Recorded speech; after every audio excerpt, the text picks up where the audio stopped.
Hi, and welcome to CryptoBiography. I'm your host, Brandon Starr. This is episode 289 of CryptoBiography, and I'm calling it End of an Era. And this is a nonfiction episode. I will get back to writing this week as best I can. This week ahead is going to be very busy, but I still hope to get a story written. I had a lot of fun doing the Christmas zombie story. That was a lot of fun, and if you enjoyed it too, I appreciate that. End of an era here for me is specific to something that happened over the last few weeks and months, and that is that I sold my house. And this is actually the very first house I've ever owned. This is with my first late wife, Jennifer. We bought it in 1999, and it was actually a brand new house at the time. It had been mostly built, and someone had tried to buy it and had to back out. And so it was in this kind of weird spot when we came upon it, where it was mostly finished, but a few choices could still be made. So we got to choose. We didn't get to choose the exterior color, but we got to choose the color of the carpets, and a few other things like that. But it really did feel, it was obviously very close to us, as a house. The very first house we had owned, we had rented, of course. Before that, we'd been just working down our debt for a long time. So we had very little debt at the time we actually bought the house. And, and obviously a lot of that is, stuff we did, but there's tons of that that's more social. We both came from sort of upper middle class or middle class families, depending on how you define it. So we ended up, having good college educations, but not a ton of debt at the time, even though that we could have, if we had done it, if we'd had to do it some other way. Obviously these things, now that I look back on it, it's the choices we made helped, but a lot of it did come from, the sort of social background that we had and so on. But in any case, we were able to finally purchase a house. As the very first house either of us had. Of course, we had been married since shortly after college, and we had rented before then. We had sort of saved up. We had, we had enough for a down payment. We weren't making tons of money, but we made enough, and we had a big enough down payment, and interest rates were low enough. This is 99, so they weren't as low as they got to later in the 2000s. We ended up refinancing at one point because of that, but it was low enough that we were able to, to afford the mortgage. And so we moved in, and we didn't have any kids or anything. So it was actually, although it was a reasonably big house, it was actually one of the smallest houses in the neighborhood. That was sort of something that Jennifer very much believed in, and I was happy to go along with. And that was the idea that, and I think she had heard it from her dad, who was a businessman. The idea that if you buy a house in a neighborhood, it's a good idea to buy a house that is one of the least expensive houses in that neighborhood. In other words, buy a house that's nice and it's in a nice neighborhood, but if you buy the one that's the cheapest in the neighborhood, it'll tend to get sort of pulled up by the rest of the neighbors. And I don't know how well that worked out really in the end. We really didn't make. So anyway, we just sold it. I just finally sold it. And didn't make, it went up over time. This is 23 years, and it went up something like 40%, a little bit more than that. No, something like 60%. I gained 60% over 20 years, so about 3% a year, which isn't awful, but it's not great either. But I'm happy with it. It was a great house. Like I said, we didn't actually have a kid when we bought it. We didn't know what our real plans were in that department, whether we were maybe going to adopt or just stay childless. We didn't know for sure. But we did move into a house that we it was big enough that if we did have kids, we would have a place for them. It was a 3-bedroom. And then Declan came along, and we were very lucky to have him. I've talked about this before, but, Jen had tons of, gynecological issues. It was really, like, her gynecologist, when she found out she was pregnant, she just didn't believe it, because, like, I've talked about that before, so we don't need to go into that in any more details. You can go back to the older episodes of CryptoBiography about that, but we had a place for Declan, and we raised him, and we put little stars and stuff on the windows, or not on the windows, but painted on his room as sort of a thematic thing because of our last name. It also just kid's room needs a little color and a little fun, so that's what we did. We stenciled and painted on some stars, and put on some of those glow-in-the-dark plastic stars, high up on the walls and stuff like that. Not so much on the ceiling, because it wasn't popcorn ceiling, but it was sort of heavily textured, and I think we stuck a few of them up there, but for the most part we put them on the walls.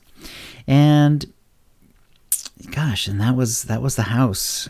Like I said, the very first house that I'd ever owned. And it was just time to be done with that. Jen had passed. Declan is now in college. And I'm married. My wife then sold her house in Portland, moved to be closer to me, and now I've moved out of that house and moved into the rental. So it's kind of funny because we both had houses that we owned and are now in a house that we rent. So we've gone the opposite direction that most people actually go through. Most people are renting and then they try to eventually own, and then they just own after that. But in this case, we've gone the opposite way. I'm not mad about it. I'm not sad about it either. It's just funny how it worked out. I hopefully at some point we'll own again. We don't know. We have to figure out what we're going to do with our lives. Her family's in Canada. We may very well end up there, but doing it right this second doesn't really make a lot of sense. Our kids are still sort of in college and otherwise sort of not really, completely out on their own. My wife is, looking at her job at work and seeing what she can do about that to make it, work better for her life. I don't really need to go into any more detail on that because it's more her business than mine. I consider it. And, but yeah, so we spent the last few months getting ready to sell the house, which turns out to be like quite a job. Like the painting and the moving out and the cleaning and the hiring people to do this, that, and the other.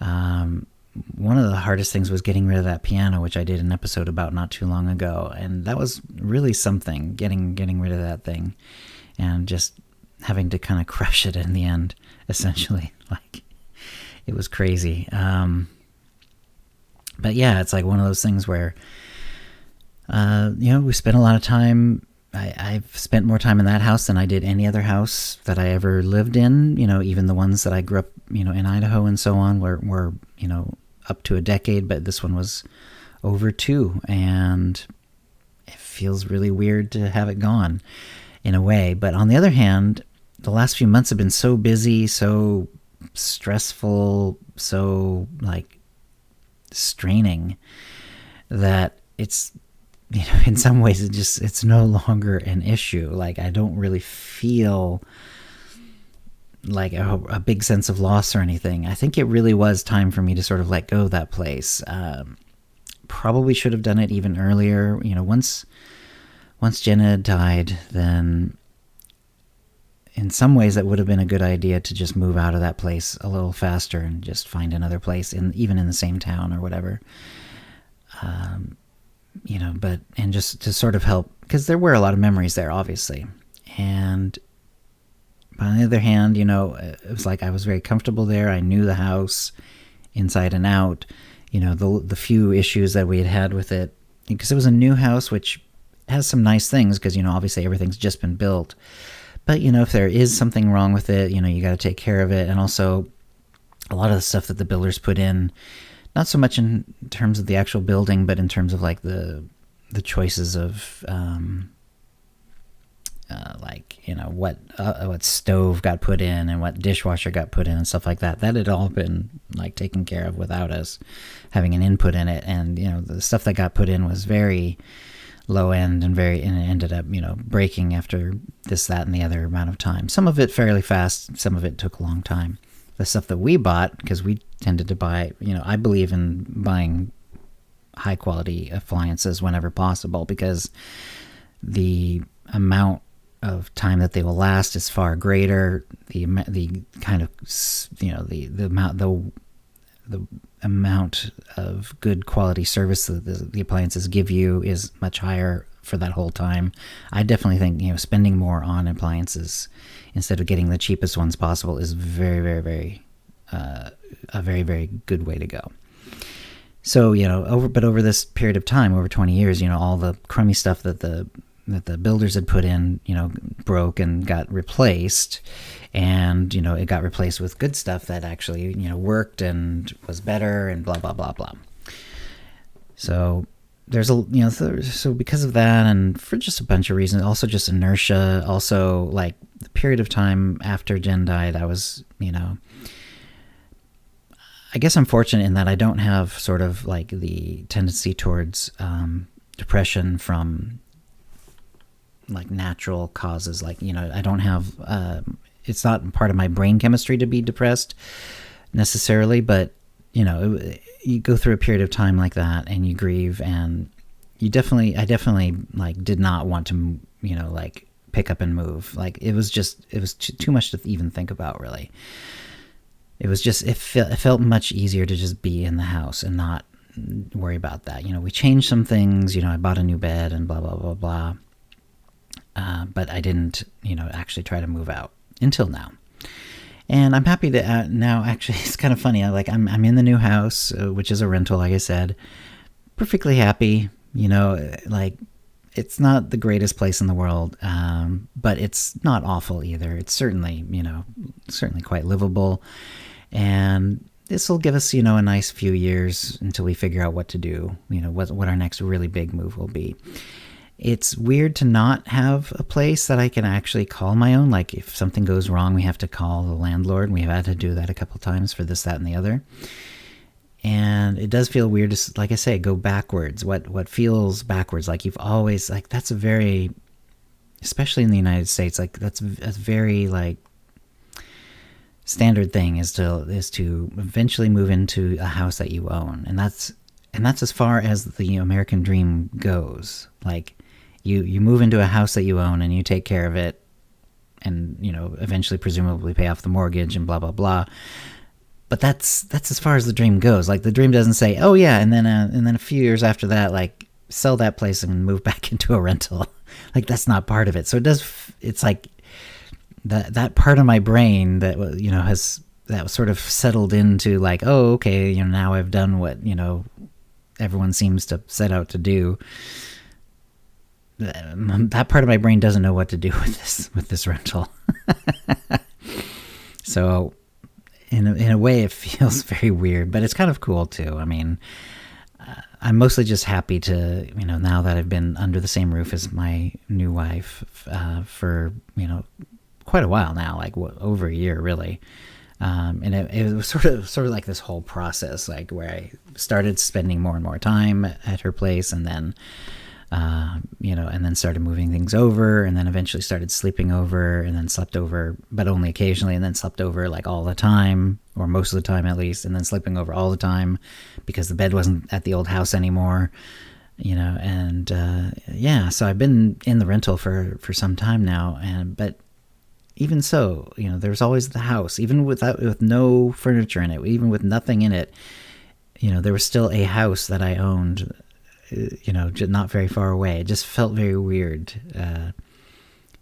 you know, and that's finally let go, and now we're done, and that's kind of cool. I don't have to, when the thought of a house or that house springs into my head, it doesn't, you know, it doesn't cause me any stress or grief or anything like that.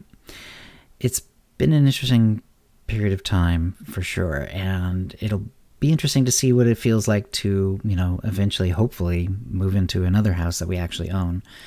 But I don't know if that's going to happen anytime soon. We'll have to see. Anyway,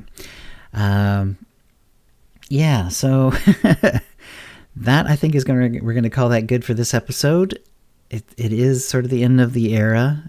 I don't know what it means exactly. I think that's sort of a thing that, like, sometimes you can recognize when they're happening. Like now, it's like clearly this is the end of an era, but what it really means, I haven't determined yet, and I don't think it's really determinable at this point. We will figure it out later. What that actually ends up meaning. Anyway, I hope everyone's having a good New Year.